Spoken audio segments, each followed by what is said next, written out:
So, Sebastian, do you have a speaker for me? Sosnoff is on the room. Tom, you here? I am, John. Hey, great. Thank you very much for coming. Tom Sosnoff is an old friend, a serial creator of new companies, new code, and he, in fact, has a new company he just started up now called Lost Dog. Uh, Tom is one of the sharpest minds in the option market. You never lose money. I can say that, but you can't, Tom. You never lose money listening to his ideas. So go ahead and get your PowerPoint up, and uh, we can get the show on the road. All right, John. Thanks. I should be good right now. Okay. Um, Thanks everybody. Sorry for the just getting used to this the new interface they have here. But thanks for having me. And yeah, I'm looking forward to what do I have here? About 50 minutes or so? You have 55 minutes. 55 minutes till 1:55 Central Time, right? Yeah. Okay, perfect. Um, all right, everybody. Uh, thanks for engaging. Thanks for letting me give my little pitch here. Whatever we let me give you a little bit of a backstory. So my name's Tom Sosnoff. Right now, I am building a new company called Lost Dog. I'll tell you about it towards the end of this presentation. Um, I previously I'll give you a little background in a few minutes, but I built Tasty Trade, built Thinkorswim, was a market maker, been trading derivatives, stock options, futures as a professional, and now as a retail investor for pretty much my whole life, 45 years as a trader. Um, Also build a lot of technology, which I still do and enjoy it. And today I am going to give you kind of I'm going to call this a John gave me a little bit of room here. And this is a presentation that I like to give. It's a variation of a presentation that I like to give to grad students, um, to sometimes to graduating engineers and fintech students, sometimes to PhDs, sometimes to different businesses. I've given variations of this talk, but never in this exact format.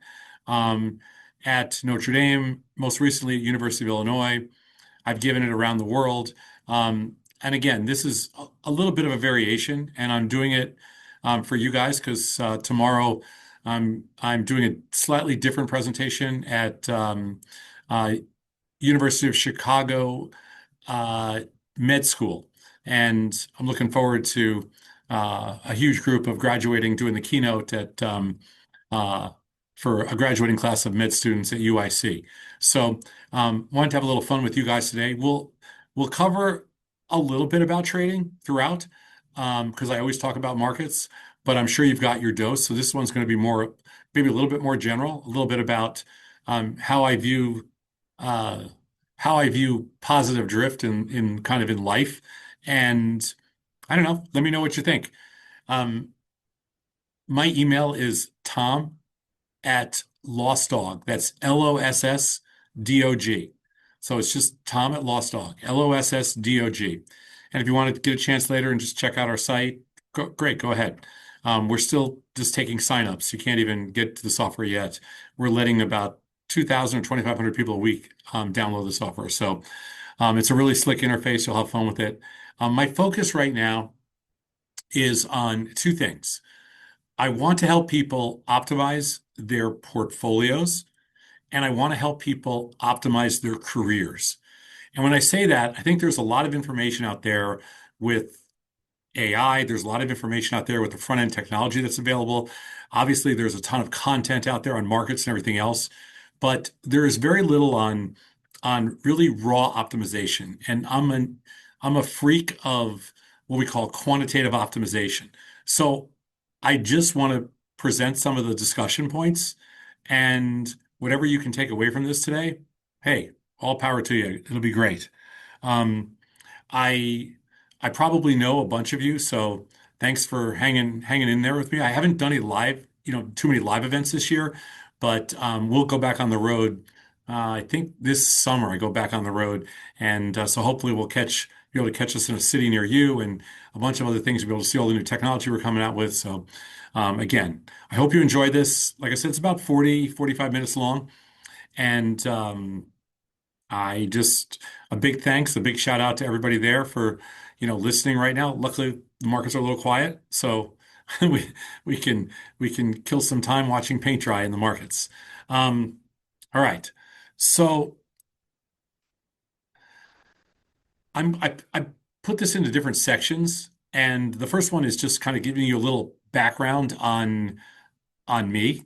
Um, just so you know, I think it's important that when people give talks, you have a little, there's a little credibility behind the speaker. And sometimes the credibility is just, hey, what that person has to say, that's good enough for me. Because not everybody's an old dinosaur and been around the block 100 times. But in my case, I got a little of both. So after I got out of school, I I got an opportunity to come to Chicago, and from 1981 to 1999, I was a market maker on the floor of the SIBO. Um, I I traded in the S&P 100, and so that was actually the product before the S&P 500 really existed. So, and this was kind of the original index product. So if anybody's never heard of the S&P 100, it was the original index product. It was the first of its kind.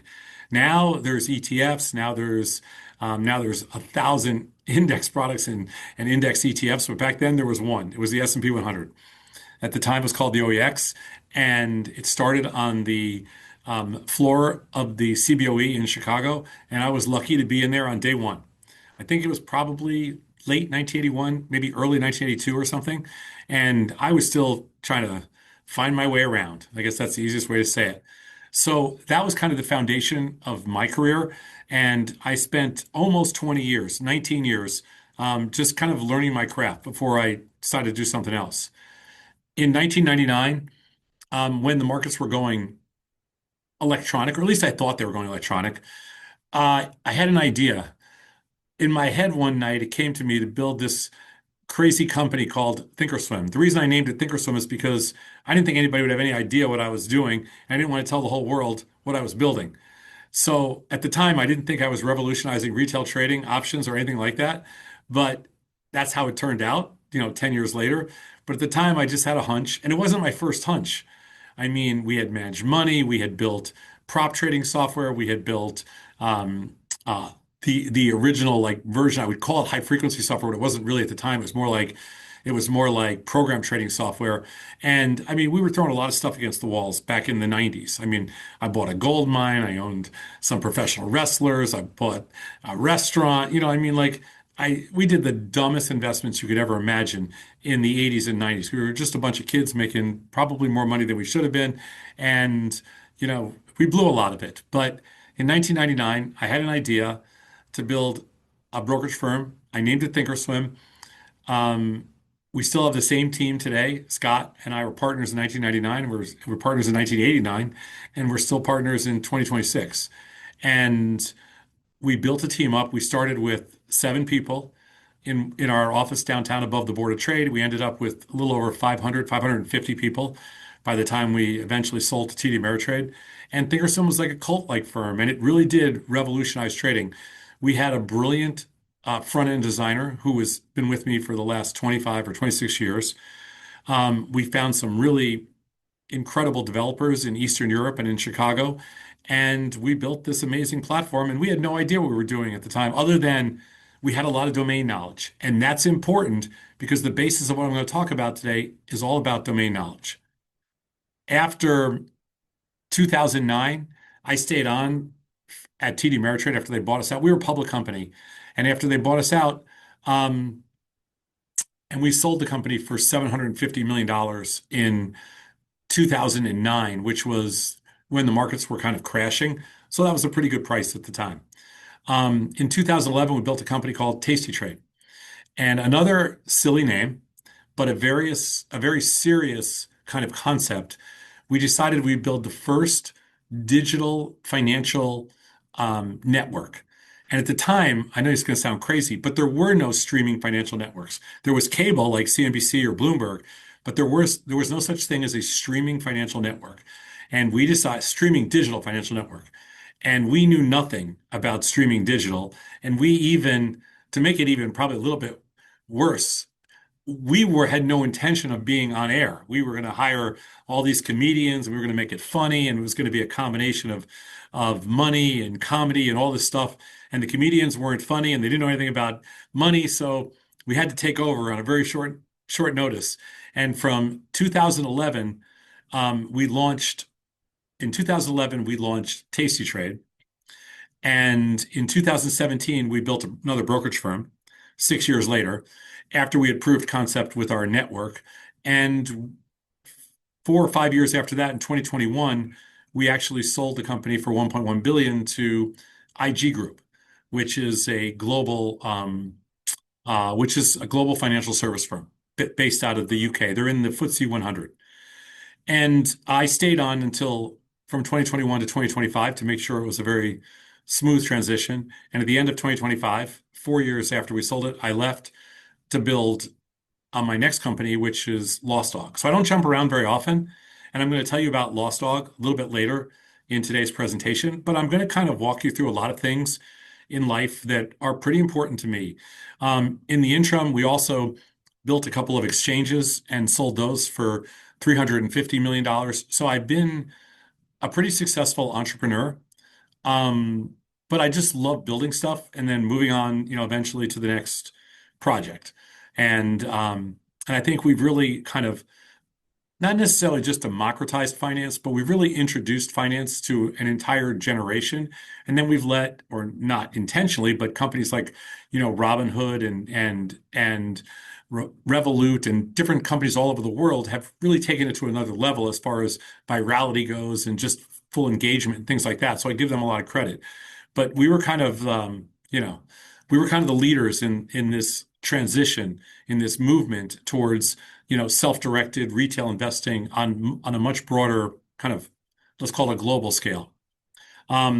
So I'm gonna fast forward now to 2020, end of 2025 and 2026. I had this crazy idea for building a company that was focused on optimizing your career path and your portfolio and other things too, obviously including tons of AI and everything else. So this we call Lost Dog. That's our mangy dog. And the name comes from a poster I once saw that had something on it called Lost Cat, which I fell in love with the poster, and tried to buy it for about 10 years, could never buy it, finally got a copy of it. But no, the guy who owns it wouldn't sell it to me. But I decided to roll with Lost Dog, and it's a fun little project. When we sold Thinkorswim, we had 550 employees. When we sold Tasty Trade, we had 350 employees. And now at Lost Dog, we're at 20. It's my favorite number. I actually know everybody, and I enjoy working with this small group, and it's incredible. And we're going to build some amazing technology over the next year.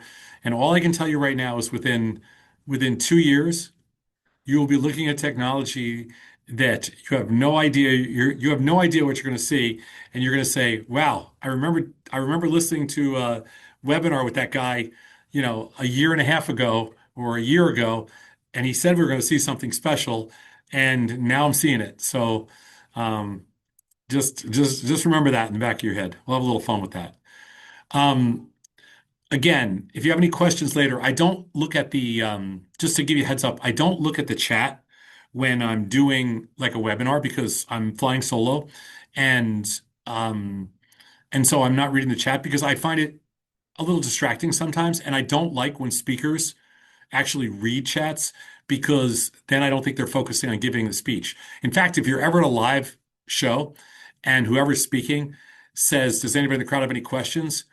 I usually get up and walk out because I'm not interested in hearing what somebody else has to ask. I want to hear what the speaker has to say.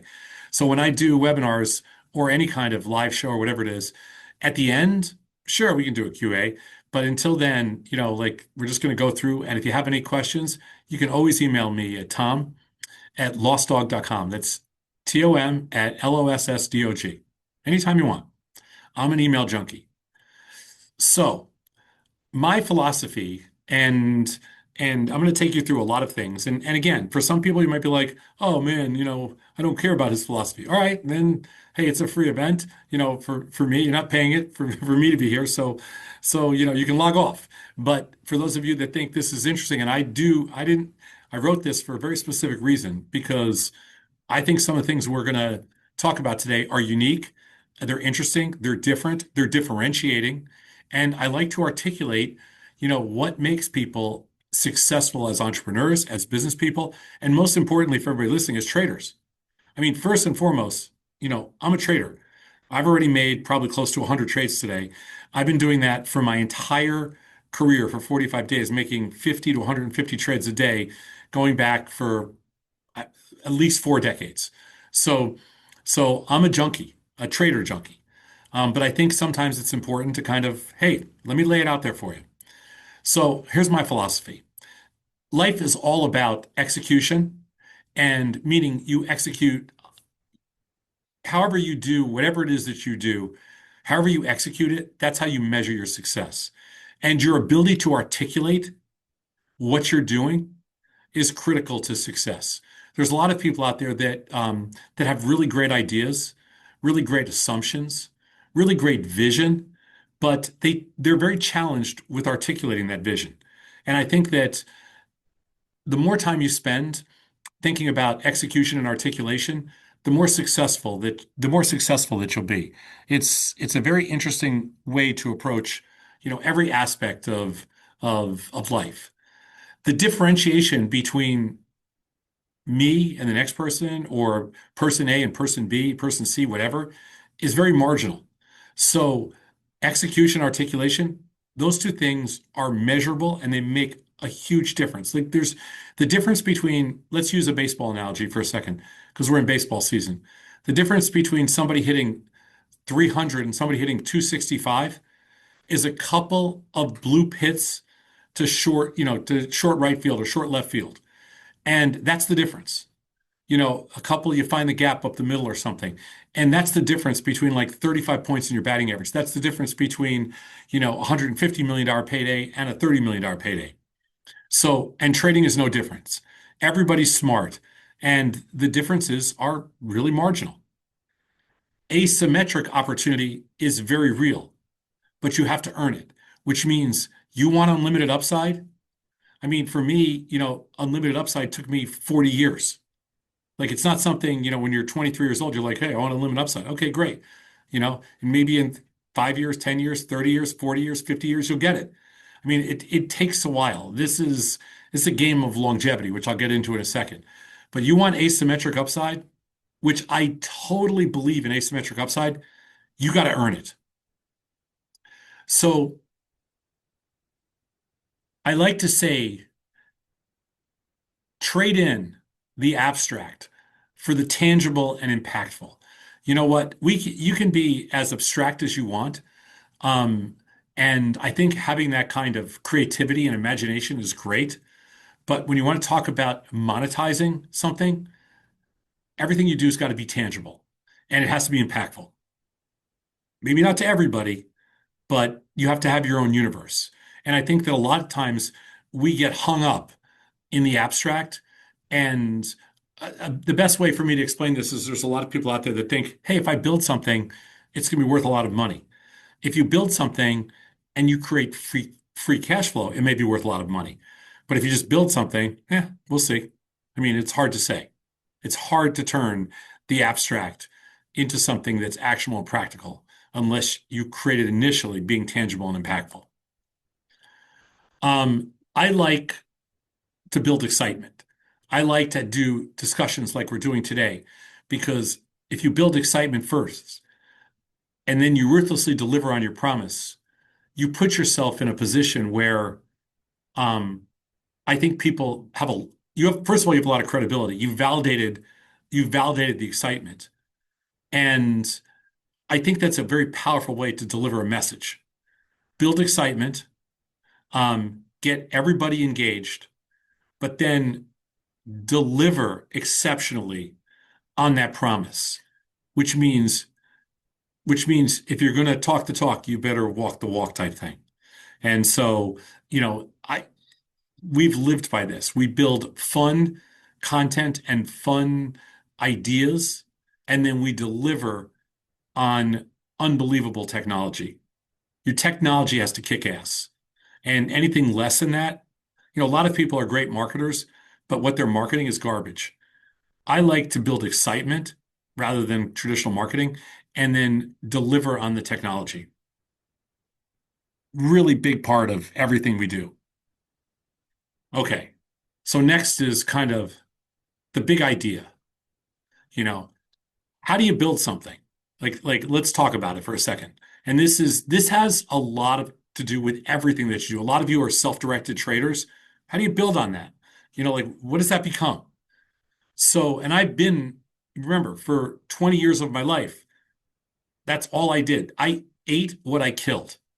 I was a prop trader working for myself, trading with my own money. I borrowed money to start out my career. I made money and I lived on the money I made, and that's the only money I ever made until 30 years later we were bought out by TD Ameritrade. It was the first time I ever had a job, and I didn't even understand it. Like I didn't even know what my job was. It was I had been so used to basically working for myself. It was weird to me. Success in everything you do in life is a byproduct of duration. The longer you hang around, the more successful you'll be. Warren Buffett is a great example of this in the world of finance. There's a million examples like him, but you hang around long enough and you're going to figure this out. It's all about duration. There's a few one-hit wonders. There's a few very short-term success stories that you'll see. But it's very rare. And I mean, it's rare to start a company like, let's say, Anthropic, which is about to go public, and you're going to end up with a company started in 2020 or 2021 and go public for $1 trillion 5 years later. That's rare as hell. But most of the time, success is a byproduct of duration. And along the way, there's lots of failures. And you've got to survive. You've got to figure out how am I going to stretch this thing out? And there's always hurdles and there's always scary moments. But that's what success is all about. It's a byproduct of duration. Every successful person will tell you that. So the true hurdle is over time, especially as a trader, is realizing your mastery. You have to prove concept. If you're a short-term day trader, you've got to prove concept. If you're a scalper, you've got to prove concept. If you're a swing trader, you've got to prove concept. If you're a technician, whether you're a cyclical person, whether you're a fundamental person, whether you're a pairs trader, I don't care what you do, but the true hurdle is realizing your mastery and then doing the hard, consistent work to maintain it. And none of this is freaking easy. Like, I'm still doing this, the same thing, forever into my fifth decade because I love it, but you still got to do it. So, realizing that with consistent hard work to maintain it, important things. And don't worry about, like we're going to talk a little bit about fear being overrated in a little bit, but never fear losses. Losing is simply the tuition you pay to learn your craft. It's fine. Who cares? I mean, you just never want to put yourself where you lose more than you can afford to lose or more than allows you to come back the next day. Like you never want to trade too big. You never want to invest too big because you can only control what you do, what you open with something. So the decision to do something and how you open something is all you can control in life. You cannot control the other side. So if you're going to make an investment in something, all you can control is that investment. You can't control what happens next. If you're going to make a trade, all you control is the opening of that trade. Sometimes the counterparty wins. There's nothing you can do about that.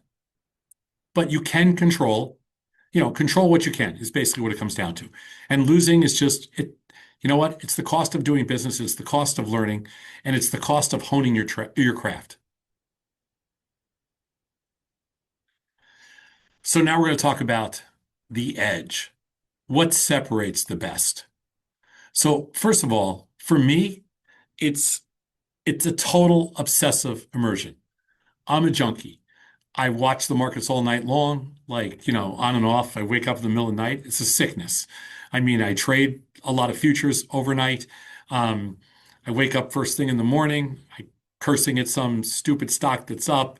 I'm pissed at some stock that goes down. I'm mad at some index future that's trading the opposite way of which I want it to go. I mean, who wakes up in the morning yelling at the Japanese yen? Me. I mean, it's a total obsessive emergent. I am literally a market junkie. There's probably a bunch of you guys in the crowd, but hey, you know what? That's who we are. That's who we are. That's kind of what we live for. That's okay. You don't need that, by the way, but for me, that's what's worked. My market junkie kind of obsession is what's allowed me to build a lot of things. I also love taking risk. So but I learned over the years that there's much more to taking risk than than closing your eyes and, flipping a coin. You need to understand the math to accurately price the odds. I'm not suggesting that there's any theoretical advantage by being able to do that, but what I'm suggesting is that there's a probabilistic side to it, which gives you more information than you have if you blindly do something. So, in other words, if you think you have a 50-50 shot, and if you win twice as much as you lose, then you're going to take it. Those are good odds. Risk one, risk one. Your risk and reward are 50-50, but you can make twice what you can lose. You take that every single time. But there's a lot of cases where you're going to be able to think about things probabilistically in an instant because you understand the math to accurately price the odds. This is something that will come to you almost instantly when you start to trade. Now, if you're just trading stocks or you're just trading futures and they're black and white instruments, that's really hard. But if you're trading or crypto or something like that, but if you're trading anything that's strategic, like options, the math is going to come to you really quickly because everything we do is math based. And everything we do has a delta associated with it. The delta is basically the probability. And so I think that one of the great things about trading, specifically trading strategic instruments like options, is that there's a math side associated with it. And whatever profession you're in, understanding the math to understand the probabilities around whatever it is that you're going to do, it just gives you a crazy advantage. You're not going to you're with something that has a 90% chance of success. Okay, you're going to look at that and you're going to understand that if you have a 90% chance of success, you're probably risking 9 to make 1. This is not the way most people think, but that's the way it works.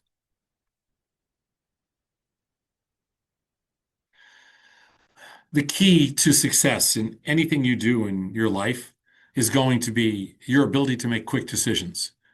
So, we love agile decision making. Analysis paralysis, which a lot of people talk about, it's very real. And a lot of people get hung up. How do you get hung up making decisions, especially quick decisions? And the answer is you don't make enough of them. So one of the things that trading does that's great for you is it affords you an interface. It affords you the opportunity to make tons of decisions all day long, left and right, with very little give up to theoretical. Because of that, and because of the opportunity to make so many decisions, you speed up the process at which you make those decisions, and at which your brain processes those decisions. And so in the end, you're just a much stronger, much quicker decision maker. Another reason why everybody listening today should be making as many decisions as they can. So now we get into a little bit of the mindset. We call this rules of engagement. So never, ever stop networking. Like there's a lot of people out there that get a little bit, let's call it, they're nervous about networking. They're a little introverted. They're uncomfortable, making the rounds. They're uncomfortable with the introductions. They're uncomfortable talking about themselves. What we're doing right now is we're networking. I just gave you my email. That's a network. We're networking. You're networking. We're all always networking. And the world of finance is a small, little incestuous space. You should always be networking. Never, ever stop taking risk. Whatever you're doing, don't stop taking risk. Just keep doing it. And, we've lived by that. We've never stopped investing. We've never stopped taking risk because one of the things I like to say, it's kind of old and cliches at this point, but when you're 24 or 25 years old, you close your eyes to take a nap for, let's say you think you're taking a 40-minute nap, and you open your eyes and you're 55. And you're like, where the F did my life go? 30 years just went by and I don't really remember a thing. I wish I had done this or that or taken this risk or whatever. And life goes by fast. So never stop taking risk. You don't want any kind of, you don't want to look backwards with any regrets or start thinking about that stuff. I don't know. It's just something where you're like, I think taking risk has always kept us alive. And throughout that process, welcome the biggest challenges. Like, don't go for the low-hanging fruit. When we built Thinkorswim, we that was a hell of a challenge. Basically, we decided to roll the dice on everything we had. When we built Tasty, I did it again, rolled the dice on everything I had. You don't, the biggest challenges are super cool, and they really they give you life.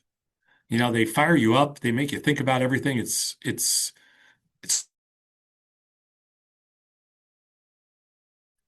I passive investing to being passive in life drives me out of my mind. What's funny is that there's never a time when we turn to our kids and we say, you know, you should be passive. But there is a time when we tell investors, hey, you should be a passive investor. Like, it's insane. Um, you can certainly be a passive investor a little bit if you want to, but you should also, you know, be an aggressive, active investor. Why would you ever want to be passive, only passive? It makes no sense. So I wouldn't be passive in anything I do in my life. I think, maybe never's a little bit of a stretch, but um, I really like when people are active. They're practical, they're imaginative, they're creative, and they're active. And then this is something that I kind of like to bring into every talk that we give, but you need an angle. You need an edge. And for me, fear being overpriced has always been something that we've been able to build businesses around. Most people are scared. You're scared of your fear of success, right? Um, Fear of snakes. How about fear in the markets, which is the only place that it's actually priced in? It has to be overpriced because if fear was too cheap, everybody would buy everything and nobody would ever sell anything. So fear is overpriced intentionally because it that encourages sellers. And you need sellers of fear in order to create a two-sided market. So you how do you create a seller? Well, you raise the price to where it's attractive to sell it. So knowing that, I've always promoted that fear is overpriced because again, fear is it's a math equation, and math equations are mean reverting. And so it's interesting that you have a mean reverting math equation that's always overpriced, or let's say 85% of the time it's overpriced. So that's something that we've used. And I think every person needs to find kind of their own saying, their own mantra, their own kind of their own slogan, because that's how you kind of build up your identity of who you are. And for us, it's always been, talking about fear and how fear is overpriced. Okay. Now that's part of the presentation that I was really excited about giving to you because it's something that I love talking about, and I see a lot of chats and stuff in here. And it's cool. Thank you guys so much for, writing in and all that stuff. And hopefully we'll have time to get to a little bit of it. But I want to talk to you about what we're building right now because I think you guys will like this. And this is the first time that I've actually, well, one of the first times I've ever talked about Lost Dog. And you're just going to get like a little bit of a sneak peek, but it's a software platform. It's free. You can sign up for it at lostdog.com. And we're actually giving away $1 million in crypto.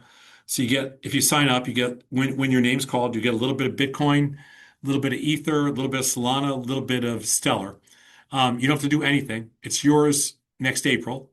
It just sits in your account between now and then. You don't have to give us any information. It's just your email address. It's held in an omnibus wallet on our side, and it's yours though. And different people get different amounts. It's all random based on how fast you sign up. There's about 25,000 people right now on a wait list, so just so you know where you are in there. And we'd love you to check out our software and sign up. So you go to lostdog.com, and I think you'll find it really interesting. We have a new user interface coming out in 2 weeks. It's amazing. We've completely revamped our whole interface to include lots of cool things. I'll talk to you about it. But I'm going to give you a little sneak preview right now. So the first thing we do is we evaluate your career. And we do that. You can upload your resume from you can upload your resume, you can upload it from LinkedIn, or you can fill in the blanks yourself. We don't care how you do it.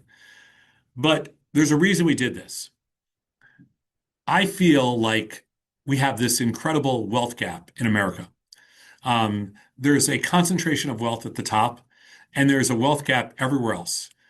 Executives at major corporations can make up to 500 to 1,000 times what the average employee makes. It's insane.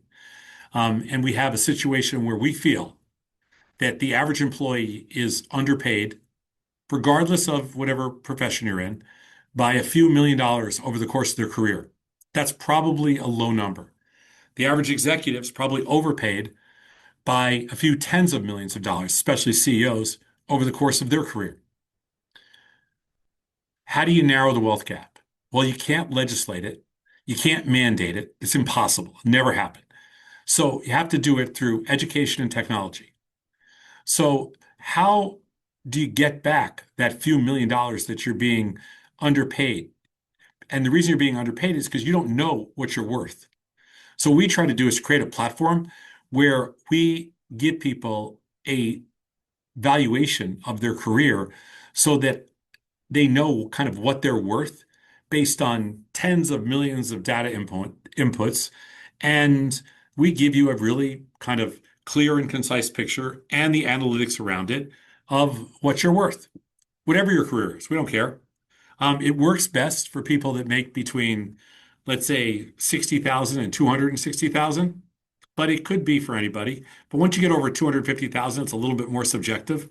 But for people just getting out of school, for people in their first job, whatever it is, this is context.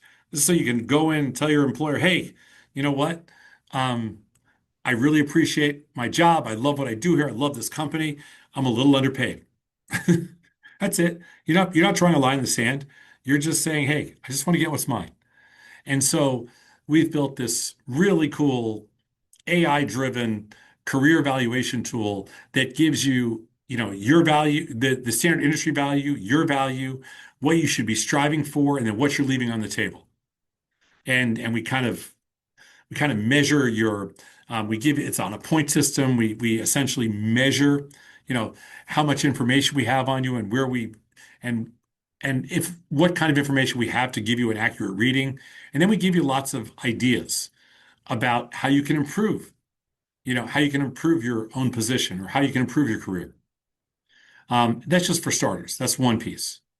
Then we go on and we talk about your portfolio. And how do we know about your portfolio? Well, we don't.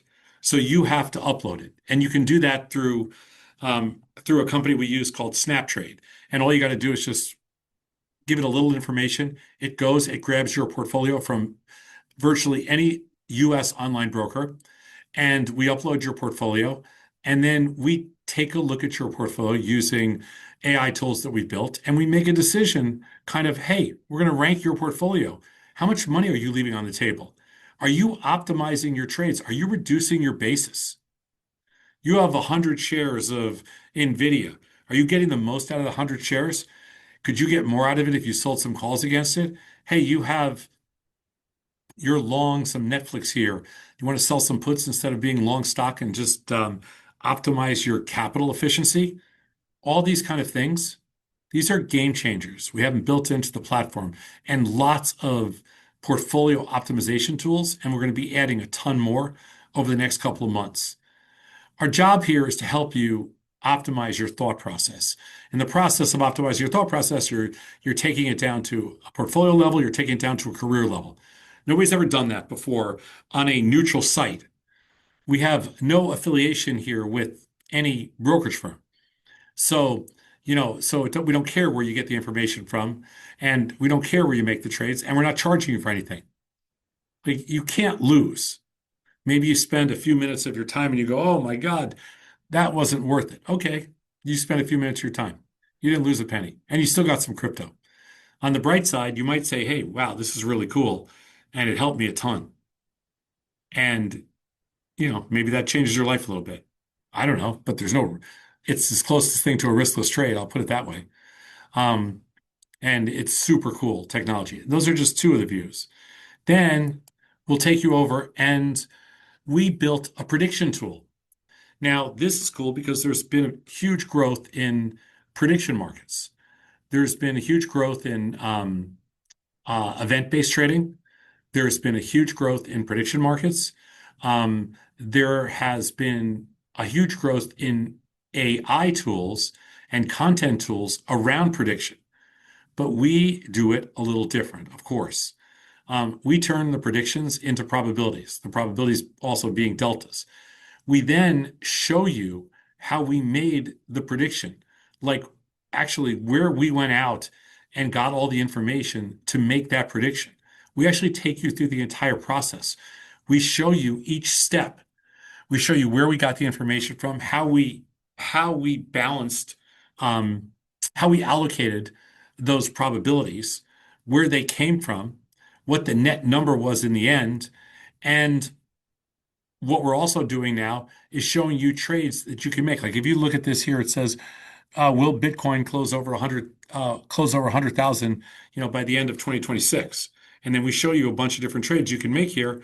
And listen, it's just a probability game. I know Bitcoin was lower today, down to like 68, but it's got Coinbase, it's got IBIT, it's got MicroStrategies and a bunch of other things.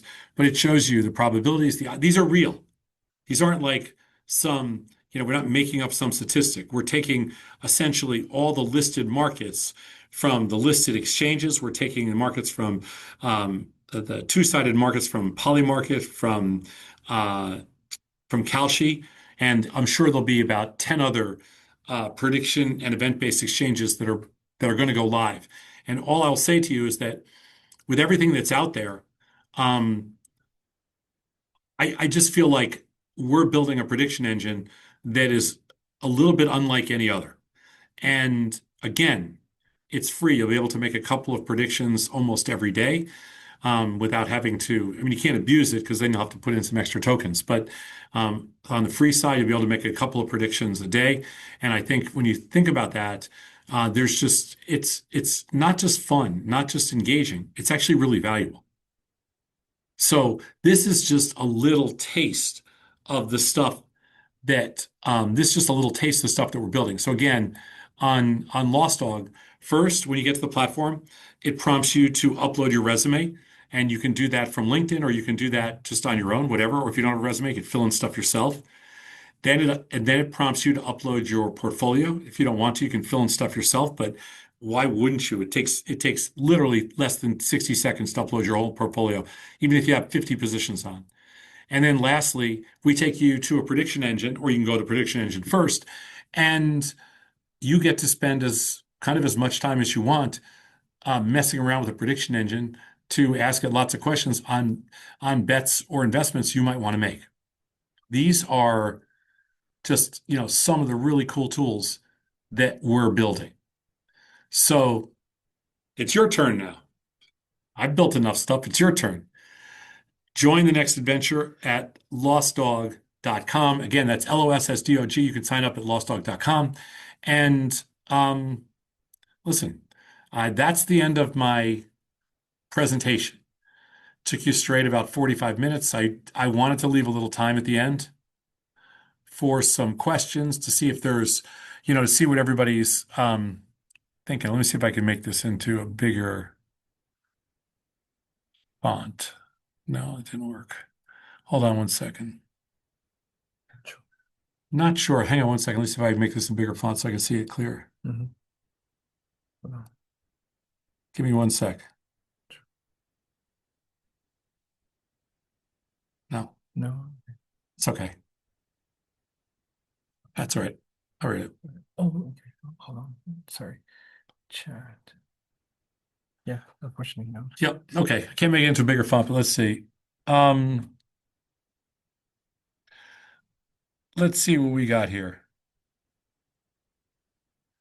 I'm going to go back to the front.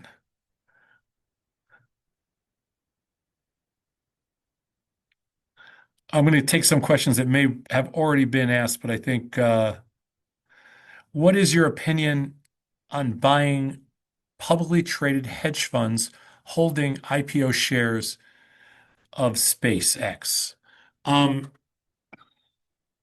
you know, I've never invested in one of those, so it's hard for me to say, but I have invested pre-IPO, not in SpaceX, because I'm not an Elon Musk fan, but I have invested in other pre-IPO stocks. And I'm going to tell you, it's not as easy as you think, because I heard John talking right before this segment, and he said, well, if I owned any SpaceX, I would sell it, immediately. Well, the problem is if you own any SpaceX pre-IPO, you can't sell it. So you have to wait 6 months. So, I own some Cerebrus, which just went public, and it went public. It was 180 on the IPO, went public at 380, but now it's 230 because I can't sell a single share of stock for 6 months. And so that's one of the downsides of buying something pre-IPO. The other downside is that you usually have to give a financial firm up to 20% of what you make to get into these pre-IPO things. So it's not as black and white as it seems. They're very risky and they're not without a huge tax on them. Now, I'm not talking about income tax. I'm talking about like these financial firms charge up to 7% to get in, 20% to get out. It's very expensive. I appreciate the comment. Thanks for the advice. Tom, congratulates on the weight loss. I've been trying really hard. I just lost like 22 pounds, maybe a little more, and I've been busting my ass. It's hard, man. When you get older, losing weight, not easy. Let me see if we have some other questions here. Um, boy, quiet. Let's see. Uh, well, I'm happy to. Let me just take a look and see if there's any other trading questions here. No, not really. But I'm happy to jump if somebody wants to jump on and ask a couple of questions, or we've got a couple of minutes left. I can do a little kind of like market update here. This has been one of those days. I call this kind of like no, I know. I Hey, call this kind of Tom, like yeah, can I interrupt here? yeah, sure. I lost 30 pounds in the last year. You want to know how Wow. I did it? I don't know. Yep. Tell me. I just have one meal a day at lunch. I have a Yeah, decent lunch. yeah. And then after the markets close, I go out and do a 5 mile hike. And when I come back, I don't eat dinner. Well, And the that's weight amazing. just falls off. Yeah, that's great, So John. you're I mean, you're that's never really very hungry, except you want to wake up every morning starving. And that's what this does. And then I just have a little pastry to get me through the lunch, and then I have a good lunch. And I've yeah, lost that's 30 great. pounds in a year. And everyone's asking me, are you taking weight loss drugs? Are you in meth? All this stuff. I say, no, it's just hike and don't eat. It's a winning combination. And I'm at my Yeah, yeah, perfect body mass index. I'm at a body mass index of 21 now. that's incredible. And as you get older, it's harder. It gets harder every year. Are you kidding? It gets Yeah, harder when you have an unlimited expense account in Paris, when I had for 10 years. Morgan Stanley yeah, was paying all my bills for these $600 lunches. yeah. It's kind of crazy. And for me, it's just I'm kind of doing the same thing. I've been intermittent fasting, so been trying. Um, so John, that is the extent of my talk today. I hope you guys enjoyed it. Um, I know you have Scott coming on tomorrow, and it's very rare Scott Sheridan sighting because he doesn't do a lot of these, so I think that's great. Yeah, no, Um, I really appreciate you setting that up. yeah, I decided to do something a little different today. Hopefully people appreciate it. No, Uh, you've said a lot of very interesting things there, and one is that, we're basically all equal when it comes to the intelligence factor, and yeah, um, it really comes down to things like discipline and stick-to-itiveness, and risk tolerance when it comes to making money.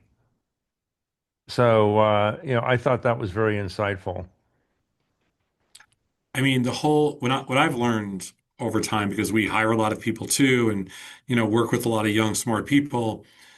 Everybody's smart. Like with customers, with employees, everywhere I go in life, everybody's smart. And so what differentiates people is it's really marginal. It's really very minuscule.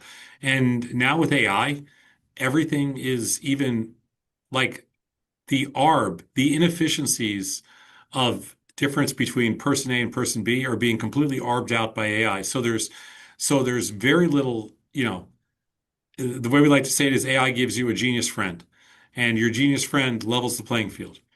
And so, the world's changing, and that's a very good thing. I'll give you another interesting fact. Do you know what the difference in DNA is between a maggot and a human? I do not. It's 98% is identical. And the only difference between us and a maggot is just 2% of the DNA. I'll tell you Now you're another scaring the interesting children. fact. In World War II, the entire world went on a diet. All the world's major food sources were locked up. Um, and everybody was starving. And as a result, the incidence of cancer, heart disease, diabetes went down 30% worldwide. It was the best double-blind experiment ever. So the answer to everything is caloric restriction. Yeah, I wish you'd told me that 40 years ago. Well, I wish I bought Apple 40 years. Actually, I did buy Apple 40 years ago, but I sold it too soon. Same with Morgan Stanley. Well, we've all done that way too many times, but um, hey, listen, it was a great event, and at least the market didn't do anything while we were talking, so it's That's pretty because we've much. sucked in all the buyers to watch our webinars. There's nobody left to trade the market. I wish that was the case.